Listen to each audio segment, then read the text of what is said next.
Hey guys, it's Chris at Highline Guitars and you're watching another one of my YouTube guitar building videos. If you're new to the channel, welcome. I hope that by the end of this video, you might consider subscribing. The topic for today is going to be prepping all of my blanks that I have created for this next guitar build for cutting on the CNC machine. And this is a process that I follow that I've perfected over the years that works pretty well for me. And it's one of several different ways that you can do this. What I'm basically talking about is how I position the blanks on the machine for carving. And this is especially important on the bodies and the necks, which are exposed to two-sided carving operations. So what I carve in one side has to register perfectly with what's carved in the other side. And a lot of guys will use either fixtures and jigs to hold their blanks to the wasteboard, or they may use like a pin alignment system. And I've done all of that before in the past. However, I've found that those approaches really work best if your blanks are always the same size and you're carving the same designs over and over and over and over. I never do that. My blanks are always different sizes and I never carve the same designs more than a couple of times. So I don't really benefit from using pin alignment system or fixtures and jigs to hold the boards to the wasteboard. So let me bring you in closer and I'll explain my process a little bit more clearly and so that you can see it. My technique for positioning and then lining up my blanks on the wasteboard of my CNC machine is based on some lines that I have engraved into the wasteboard. I have one that runs the entire length of the wasteboard right through the center, and this is parallel with my y-axis rails. Then I have actually two lines that run across the board that are parallel with the x-axis. I have one up here at the front and then one at the exact center. So what I can do is I can use these lines. The reason I have one here closer to the front of the wasteboard is so I don't have to reach so far back. I can just position smaller blanks like my control cavity cover closer up rather than having to reach so much further back. So that just makes it a little bit easier, gives me some flexibility. But what I'll use these lines to do is to line up the blank, get it perfectly positioned in the exact center. Then I'll jog the spindle all the way to the lower left corner. And there are limit switches in the CNC machine, which once the spindle is at the lower left corner, those limit switches are tripped, and that stops the spindle from moving any further right on that spot.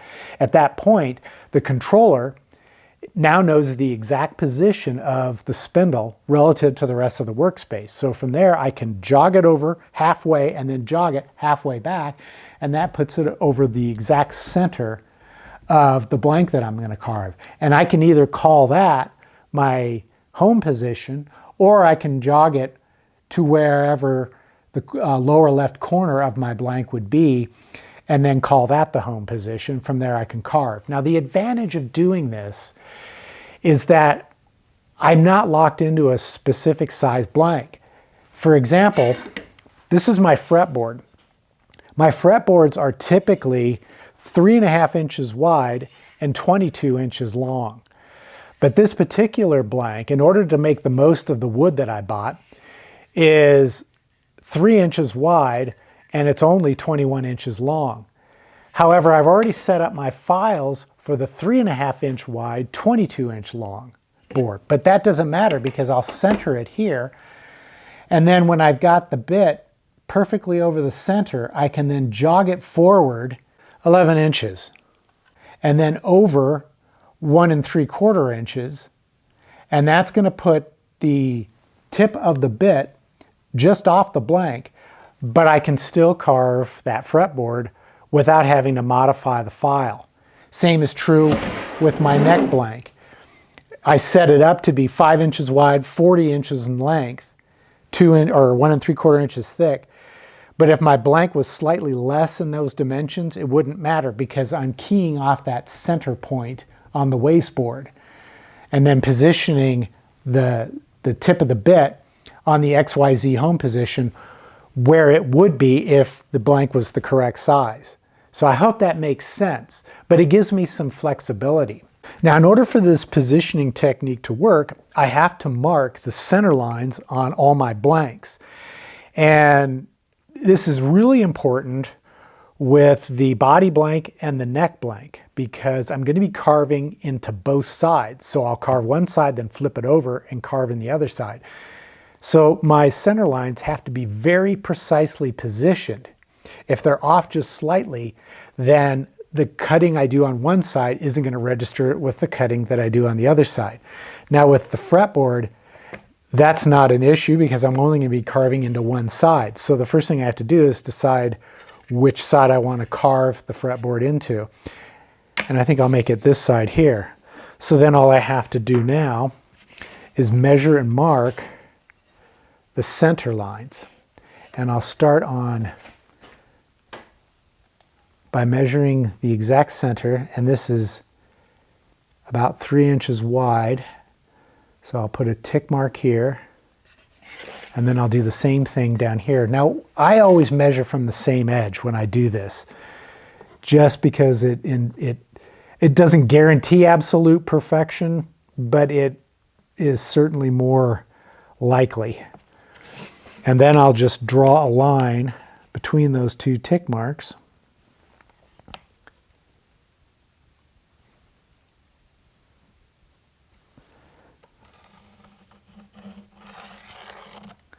And that is the lengthwise center line. Then I have to mark the center line across its width. And this is actually 20 1/4. So we will mark it at 10 1/8 here. And 10 1/8 here.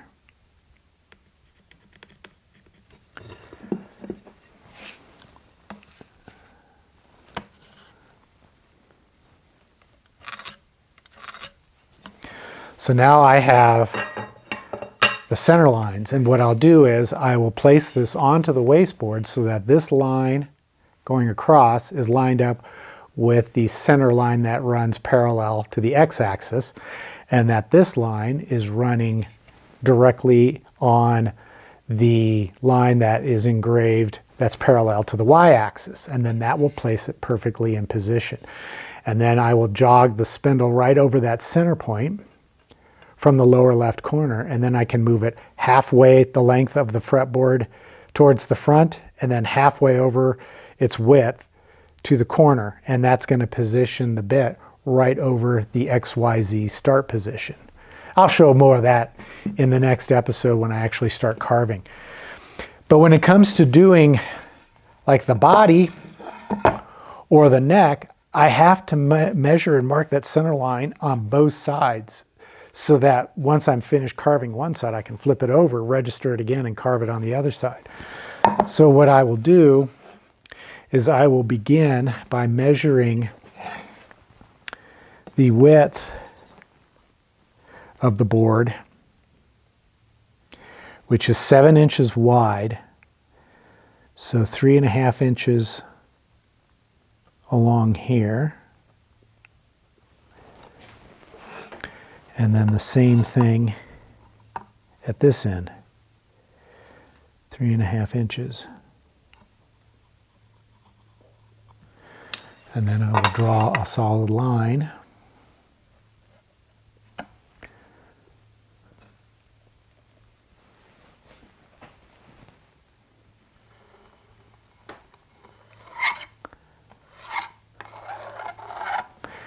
All right. Then I will measure and mark. Now this is where it gets kind of tricky, because I got to figure out, I think what I'll do is I'll measure and mark it right at the exact center, and it's 18 inches in length, so at 9 inches, I'll put a tick mark. Then what I'm going to do is take a machinist square and run it.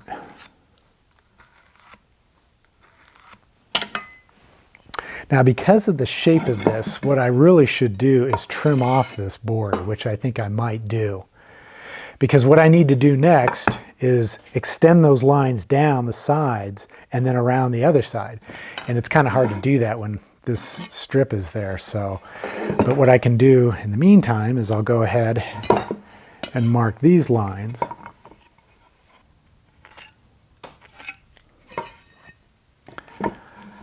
And then I'll do this side.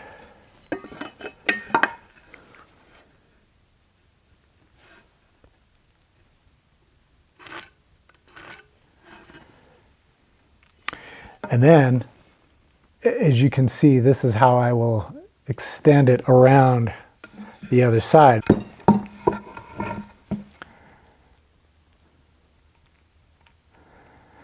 Just draw the tick mark around.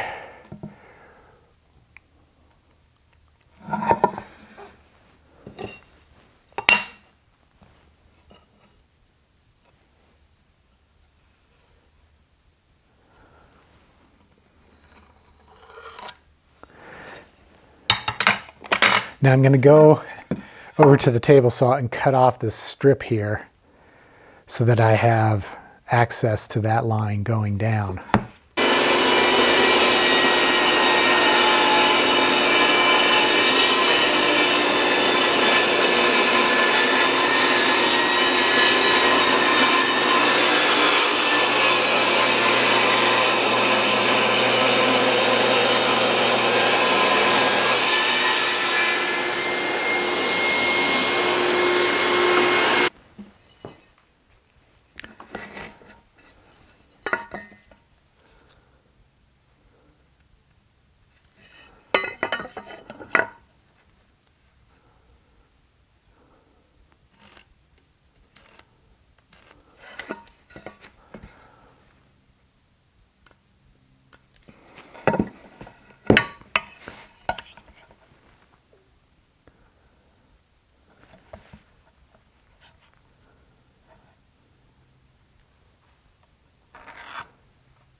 Okay, so now I have center lines that extend all the way around.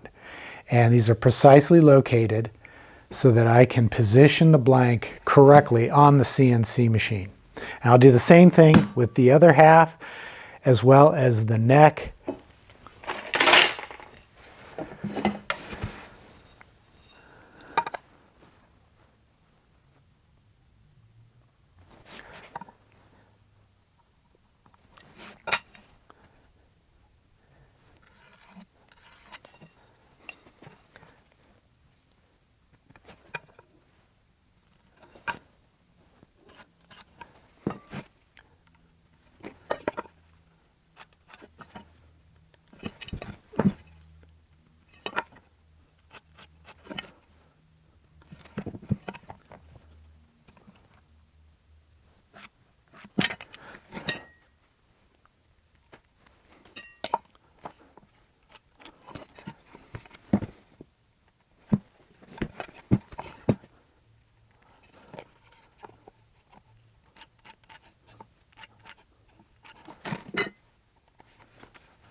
Now sometimes I'll use a protractor just to make sure that this center line across the width is square with the center line running the length, which in this case it is, but sometimes I like to double check it.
Well, as I was getting ready to take inventory of the blanks that I have for this build, it suddenly occurred to me that I was missing one. I'm going to be inlaying my Highline Guitars logo on the control cavity cover on the back of the guitar. And I need a piece of contrasting wood to cut the inlay shape out of. So I found this piece of scrap cataloche in my stack of old wood scraps. And what I'm going to do is I'm going to cut off a slice of this and run it through the planer to get it down to the thickness that I need for cutting out that inlay. And that thickness is going to be about 1/4 of an inch. So first I'll run it through the bandsaw and then I'll run it through the planer.